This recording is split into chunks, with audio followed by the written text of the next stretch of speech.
Since I began my tiny house journey in 2020, a lot of people have asked me whether I could imagine myself growing old in a tiny house.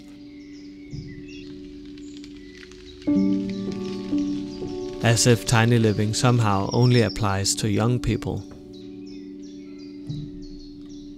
And indeed, single men like myself. Who are just out for a momentary adventure in their lives before they return to the treadmill. But I happen to believe that tiny living is practically for everyone. Families, couples, singles, young people, and indeed also older people.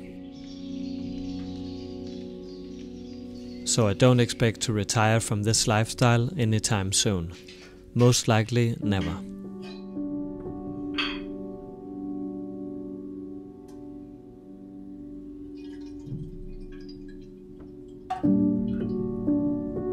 And being in it for the long run naturally means that I have been given this topic a great deal of thought.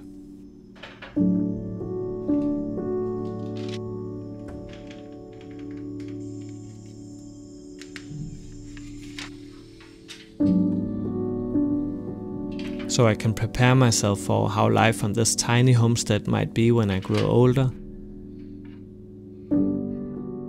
and when I'm not able to do quite as many things as I am today.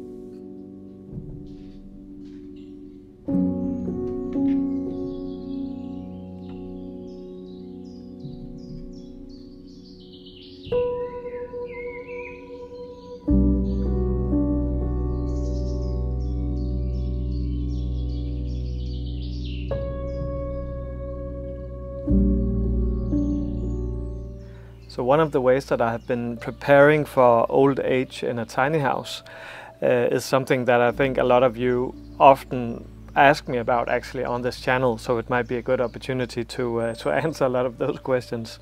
But it is the way that I prepare for and consider the practical aspects of living in a tiny house like this. And there are some different categories, I guess, that you could talk about. Like there is the legality aspect of it, of course. Then there is like the household functions. How do you manage daily life in your house? How is it designed to fit for old age? And then you also have the garden stuff. How do you maintain a garden when you are getting older, and also keep the house going and running, especially an off-grid cabin like this. So those are some of the practical aspects that I think are relevant to consider when growing old in a tiny house. So I mentioned the legal stuff, and that is of course always relevant when you live in a tiny house, because a lot of people struggle with the fact that it's pretty difficult for many people to legally live in a tiny house, regardless of the country that you live in, because it's such a new phenomenon and it's still like not really adapted to most city development schemes, I guess. But the thing here in Denmark is that when you are retired, then you are allowed to live in what we call a summer house, or maybe a beach house. So you're allowed to live in that house full time, but you're not allowed to do so if you're not retired. Of course, you could be retired as a young person if you have some kind of disease, or like if you have a handicap or something. But for most people, and for me included, it's not legal to live here for the entire year. Actually, you can live here for only half of the winter. And that is also the case for me. So, but when I'm old, then I don't have that problem, because then it will be perfectly legal for me to stay here full time. So that is a benefit with these summer house zones, because they are very close to nature typically, and they are very quiet and beautiful located, so you can enjoy your retirement in that way. And then I know a lot of you are asking yourself probably what it is that I'm doing half of the winter. And for the years that I have been living on this property, which is I think my fifth year starting now, then I have actually been away for half of the winter in different ways. Some periods I have been traveling, other periods have been maybe staying with a girlfriend, and other periods again have been staying with my family. So it has been a mixture of the three of them. And it has just been, I guess, a sacrifice for me that I was willing to take for me to be able to live most of the year in my dream house, because otherwise it would not be super realistic here in Denmark, at least not as things are looking right now. But then having the opportunity to live in a beautiful place like this is, yeah, I'm not regretting it one bit. So another thing to consider when planning to grow old in a tiny house is, I guess, to consider the layout of your tiny house. So you make sure that it's actually possible for you to live as an old person in your tiny house, because my old tiny house was not very practical, like for old people, because you had to climb a staircase and then a ladder to get up to the sleeping loft. And that was obviously not a long-term solution for me, when I get old, but it is of course perfectly fine when you're young. But this house I tried to make a little different, so that it is a bit more long-term. For instance, getting up to the sleeping loft, I still have one of those, but now I have a staircase.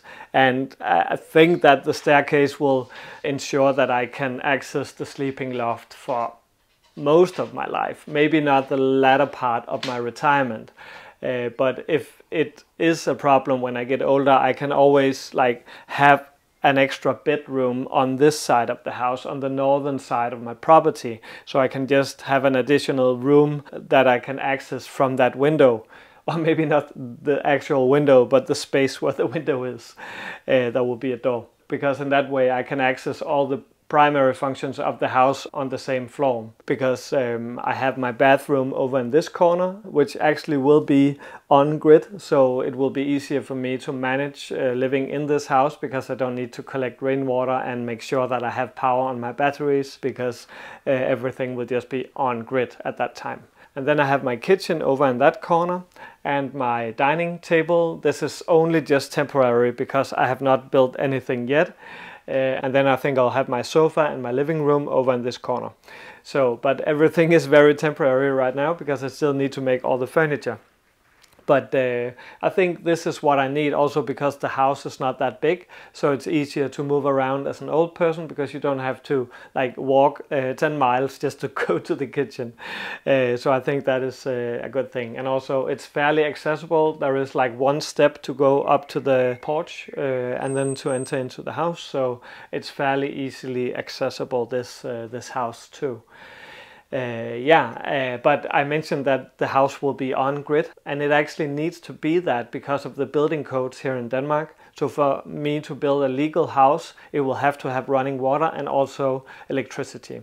But this house will be quite unique, I think, because it will be what I call a hybrid house, because it is off-grid enabled, so it can run perfectly fine in off-grid mode, and then I can switch back to on-grid mode. Times are sometimes uncertain and you don't know what the future holds.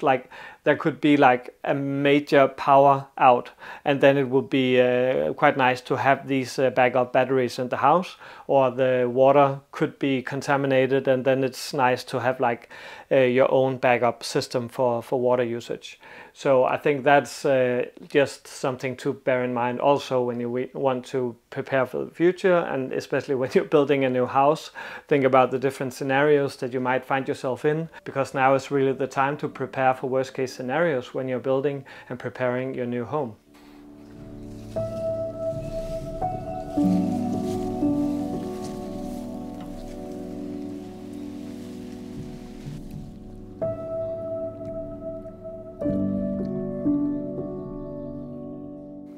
So I was just saving some of the honeyberries before all of the blackbirds got into them, because they ripe here in the start of June or late May, and the birds just love them because these are practically the only berries around. So I need to be fast if I want to get any. But it leads me to another point about the practical aspects of preparing for old age in a tiny house, which is this question about how I can maintain a garden when I grow older. because everyone that has experience with gardening knows that it is a big job to keep a garden, and it is a ton of work. But it does not necessarily have to be so, because what you do in this type of gardening, which is permaculture gardening, is to create and design over the years a very low maintenance garden, which means that you have primarily perennial crops that you don't have to put in the ground every year, and you don't have to turn the soil and do all the hard work every spring necessarily.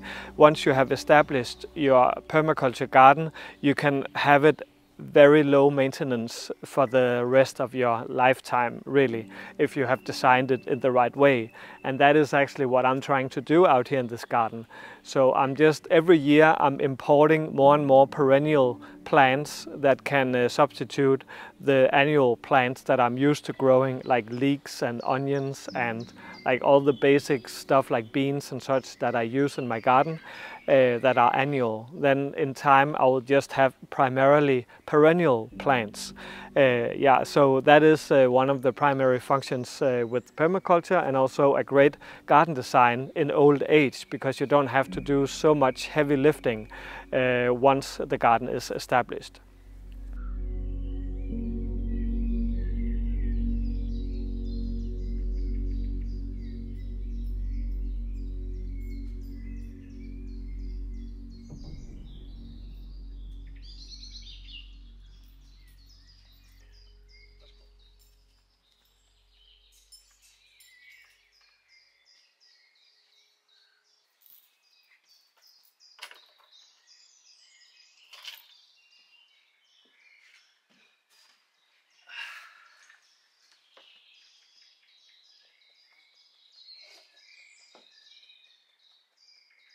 So finally the skies cleared up after a long day with just rain. So it's nice just to see the sun before sundown and before I will go to bed in an hour or two maybe. It's nice to enjoy the view here from the porch, like I imagine I will do in my old days. And speaking of which, I think that another very important topic to discuss is this question about your economy when you retire and how you can finance yourself in retirement. And I think that is maybe one of the questions that I get the most when I'm out about and do presentations, and also here on YouTube. It is whether I save money for retirement. And I must admit and say that for the last 4 years when I've been living in a tiny house, I have actually not done so. And it is not because I don't want to do it. It's just that I came off from a bad start because I didn't have that much money in the beginning, and so it was hard for me to save money really for anything. So I just chose to postpone that part of my financial plans a little bit. But I think it will change. Maybe this year I will start saving money, or maybe next year, but I think this year actually. But like when that is said, I think that also maybe some of the concern on my behalf that other people might have in regards to whether I save up for retirement may be a little bit exaggerated, or at least it depends on how you look at the world and how you see yourself in your old age. Because I think for my part, I imagine that I will have spent like the most of my life learning how to save money. Not only by living in a small house that does not cost me a whole lot of taxes and rent, but also by like living in a way where I produce a lot of my food myself and have learned and acquired the skills to do so. And also like being able to fix and repair stuff myself. Like that is something that I imagine that I have been practicing my entire life at that point. So I should be able to be pretty like hands-on with a lot of stuff, even in old age. So I think that I will be able to save a lot of money just by living a more self-sufficient lifestyle. Even though I don't expect that I can do everything myself, especially when I get older. But I think at least to some extent I will be able to take care of myself for a number of years. So I will save money for retirement, but at the same time, I will also focus on building up these necessary life skills that I need in order for me to live a more simple and also cheap life, really. And actually, I view my garden project as kind of like an investment, because I put a lot of money right now in these years, and I've done so for the last couple of years, obviously. But I've put a lot of money in the garden by every time I buy a tree or a berry bush plant or a nut tree or something. Those are actually money that I turn into food, and those plants will obviously just keep on producing food for the rest of my life if I take good care of them. So in that way, I see it like an investment that pays me back in food. And I can just keep on expanding this garden so it will produce more and more food, and food that I can harvest most of the year, because it has different like seasons. So in that way, I'm actually not like too worried. And also, I have always enjoyed, and I think that I will always enjoy, like repairing stuff, building stuff, and growing stuff, and eating stuff that I've made myself. So in that way, I think that I will never grow tired of that. So it just makes perfect sense for me on a personal level. But also, like on a planetary level, I think it makes perfect sense that we all learn how we can reduce the amount of resources that we use in our daily lives, instead of having this accumulative mindset where we seem to sometimes only focus on how many resources like we can collect, instead of how many resources we can save and spare. Because that is like the way to go for the future, I guess.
So I just found this beautiful spot to rest a bit. We are out in a forest, a part of the forest where I've never been before. It's like a small kilometer from where I live. And it is just a beautiful day because it rained yesterday, so I can really smell the forest floor. And it reminds me of my many trips to Norway and Sweden with a backpack, and I really want to go back when I'm out here. Yeah, actually I went out this morning to try to see if I could film some deer with the drone, but then I had an accident where the wind took the drone and carried it into a treetop. And while I was trying to figure out where the drone was exactly, I heard a small sound just 20 meters away from me, and then I looked up, and then there were like 5 deer looking straight at me. But of course I couldn't film them because I had the situation with the drone. But luckily I retrieved it, even though it broke one of its arms, so I need to have it fixed. So that was a bit too bad. But then I found this antler, which is like quite symbolic, I guess, for my situation right now. But anyways, being able to walk outside in the forest like this, just next to your home, is such a privilege. And it reminds me of the third topic that I think is super relevant to discuss, which is the topic of health and how you stay healthy in old age. And of course, being outside in nature and taking long walks is something that keeps you healthy for a long time, I guess, and I hope that I can do it up in an old age. And it reminds me also of, like, the other day, an old lady came by my property, like she was walking with a friend, and she's like 93 years old, and she's still walking and talking like a young person almost. And she's very inspiring and active, like locally. Like, she's also engaged in some community work where she collects clothes for Ukraine, and she has worked as a doctor all over the world, like in Africa and in Greenland. And it really inspires me because she's the kind of person that has this glow in her eyes, and she's very non-judgmental, and she's just wholeheartedly a good person. And like, you can feel that she wants to do something good in the world. And I think that is a part of the answer why she's so healthy up in an old age, because I think that she feels like she's contributing to the world, even though, and to society indeed, even though she has left the job market many years ago.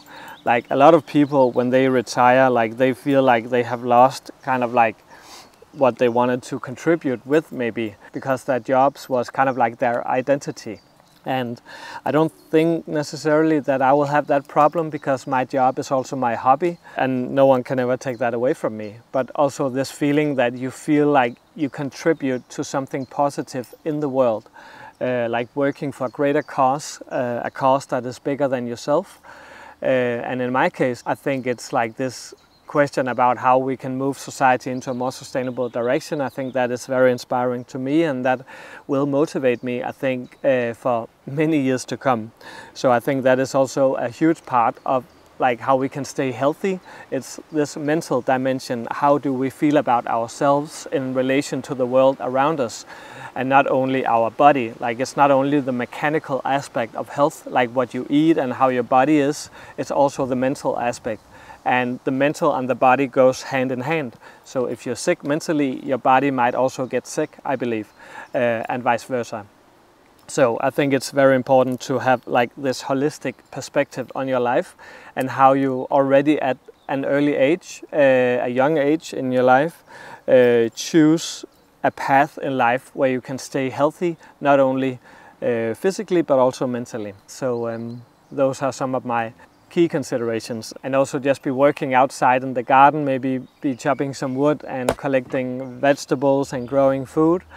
Like, that is something that pays a lot of positive dividends in old age, I think, because just as I see my garden as kind of like an economic investment, I also see the activities that I do in a young age as kind of like an investment in my health when I get older, because I think that the body remembers in a way what you did in a young age, and then it will just like remember that when it gets older. You just need to keep doing it, because if you stand still, then it becomes harder to get up again. And I think that becomes harder and harder the older that you get. So you might as well just keep going and continue having this active life, and not like sitting in a chair all day long and becoming sloppy, because then your body will remember that too. And of course, it also applies to the food that you eat. So if you eat healthy food, that you have grown organically and locally in your own garden mostly, then I think you will also feel that in old age. But right now I think we'll try to see if we can actually find our way back again, because I'm not totally sure where we are and I don't have much power on my phone, so I can't really locate. So we just need to go with the sun, I guess. So I think this must be south, so I think we need to go that way.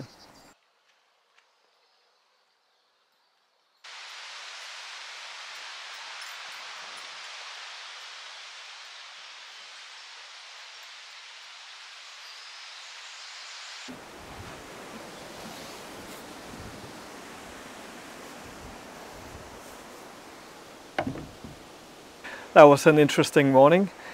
We almost got lost on our way back to the cabin because we went in a slightly wrong direction. But now we're here back at the cabin again on the porch, where I imagine that I will be spending a whole lot of days and evenings in the future, also in old age, if if I can manage to find my way home the next time. But anyways, I really hope you enjoyed the video and maybe found some inspiration.